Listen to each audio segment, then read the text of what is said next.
Oke, baik. Bismillahirrahmanirrahim. Assalamualaikum warahmatullahi wabarakatuh. Oke, jadi kita akan membahas lagi ya soal-soal dari LKPD yang sudah dikerjakan oleh kalian. Dalam rangka kita mempersiapkan untuk nanti tergantung kelas masing-masing sebetulnya ya. Intinya sih minggu depan ya kita akan ulangan fisika mengenai hukum Newton. Ya, jadi di sini sebuah benda bermasa dengan massa m diletakkan pada bidang miring dengan sudut theta dengan koefisien gesek kinetik mu k. Ketika benda didorong dengan gaya sebesar f ke bawah, benda bergerak searah dengan percepatan a. Jika massa benda menjadi 2m dan gaya dorong adalah 2f, percepatan pada bidang miring adalah berarti ini sistemnya adalah bidang miring begitu ya. Nah, untuk memperjelas saya akan gambarkan. Oke, kita lanjut. Ya, ini udah digambar ya bidang miringnya. Oke, jadi di sini ada benda ya. Ini saya akan gambarkan dulu. Ada benda bermassa m ya, diletakkan pada bidang miring dengan sudut theta. Nah, tentu karena dia ini di sini ada keterangan koefisien gesek kinetik, berarti ada yang namanya G gesek, F gesek gitu ya.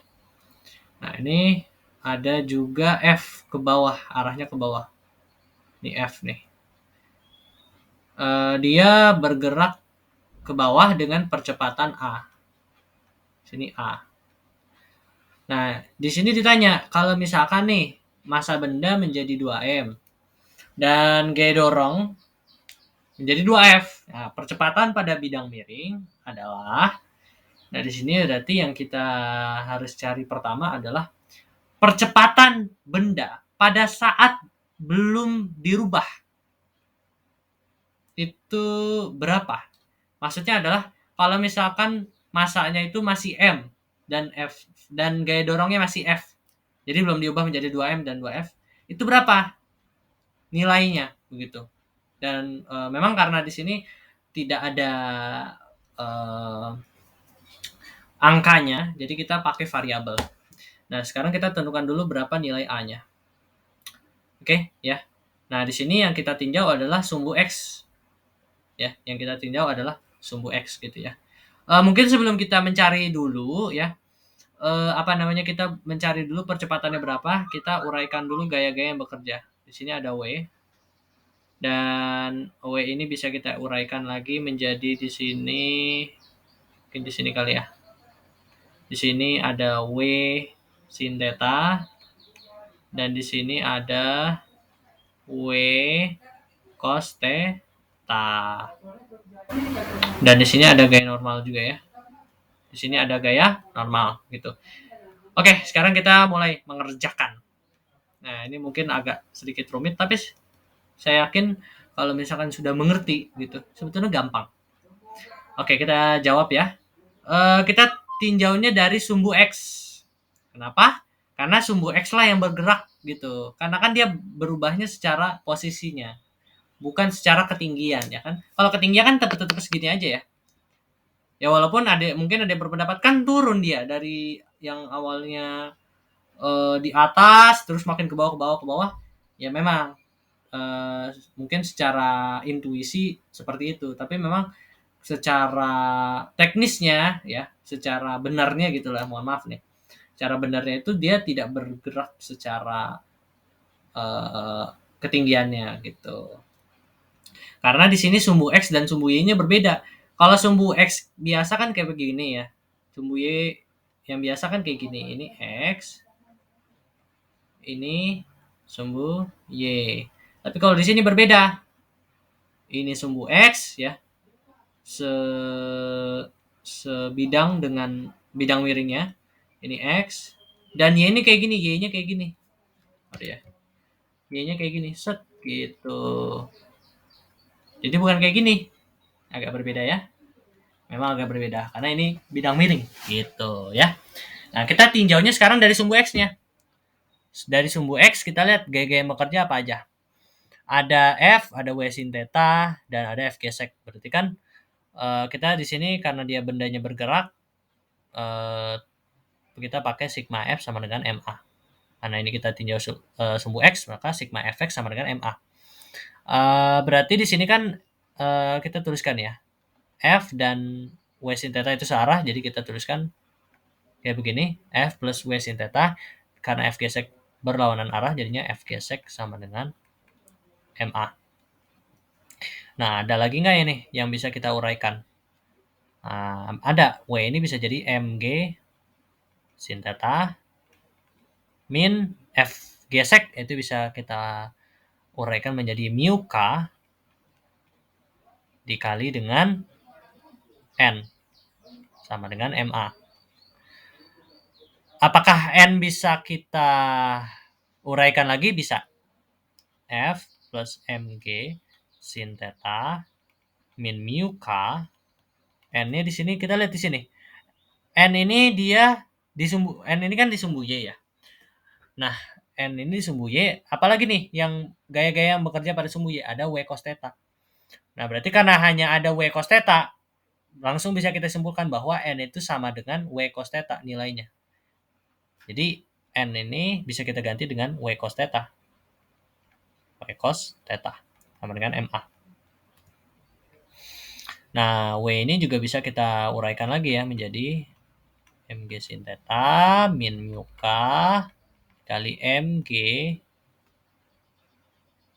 cos theta sama dengan MA. Nah, M ini kita pindahkan. Nanti kita akan dapat A-nya itu sama dengan F plus MG sin theta min mu K dikali MG cos theta per M. Karena kan ini dipindah ruas ya. Sebelumnya dikali, jadinya dibagi. Nah, berarti A maksudnya sebelum dirubah, ini definisinya adalah seperti ini. Nah, ini kita harus ingat. Nanti kita akan pakai lagi ya. Nanti kita akan ketemu lagi dengan ini. Nah, sekarang kita lihat kalau nih massa benda menjadi 2M dan gaya dorong menjadi 2F. Percepatan pada bidang miring adalah, nah berarti kita lihat A sebelum. A sebelum kan kayak gini ya. Nah, kita ubah A sebelum ini, F-nya menjadi 2F, M-nya menjadi 2M. Nah, berarti kan kita tulis ya, A setelah itu, ini mungkin saya hapus dulu sebentar ya. Oke, kita lanjut. A setelah itu adalah 2F, kan diubah ya. F menjadi 2F, M menjadi 2M. 2F plus 2MG, ini kan sebelumnya M.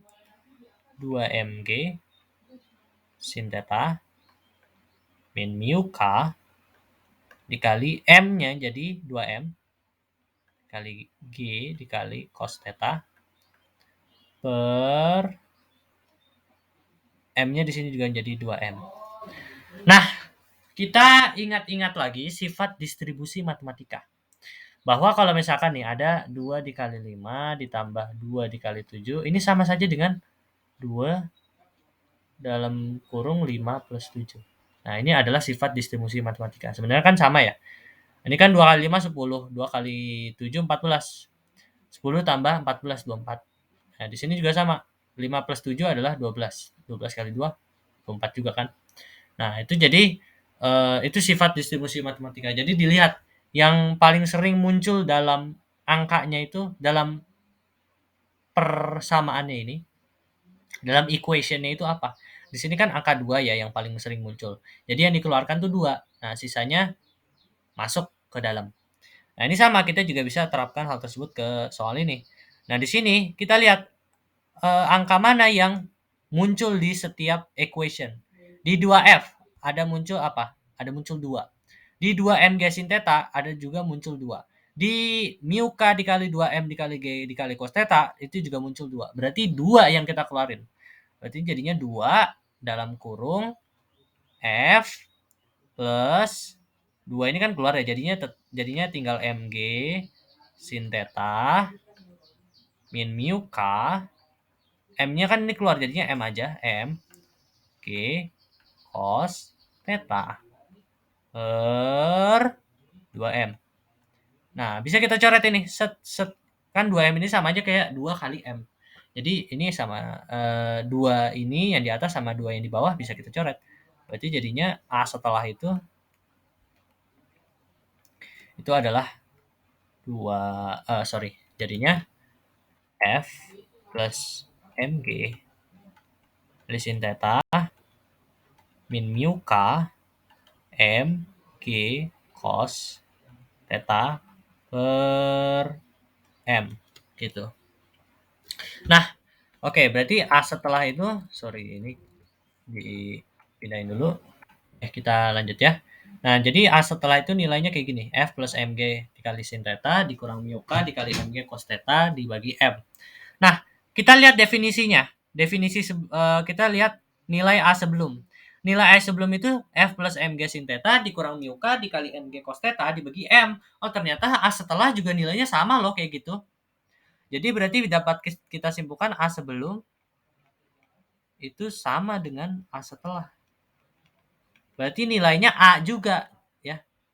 Berarti nilai A sebelum dan A setelah itu sama, berarti nilainya A setelah itu A juga.